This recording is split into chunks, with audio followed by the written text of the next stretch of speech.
రవితేజ హీరోగా, కిషోర్ తిరుమల దర్శకత్వంలో రూపొందబోయే family comedy డ్రామాలో ఇద్దరు కథానాయకులు ఉంటారట. మమితా బైజు, కోయిదు లోహర్ పేర్లు ప్రముఖంగా వినిపిస్తున్నాయి.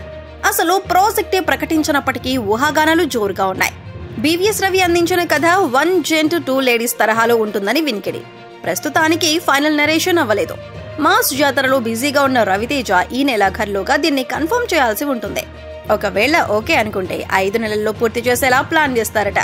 ఇంకొద్ది రోజులు ఆగితే దీనికి సంబంధించిన క్లారిటీ రావచ్చు. వరుస ఫ్లాప్లతో డీలా పడ్డ అభిమానులకు మాస్ జాతరతో రవితేజ ఖచ్చితంగా కంబ్యాక్ ఇస్తాడనే నమ్మకం అభిమానుల్లో ఉంది. సితారా నిర్మాణం, శ్రీలీల గ్లామర్, భీమ్స్ సంగీతం లాంటి గ్యారంటీ హిట్ ఎలిమెంట్స్ ఇందులో పుష్కలంగా ఉన్నాయి.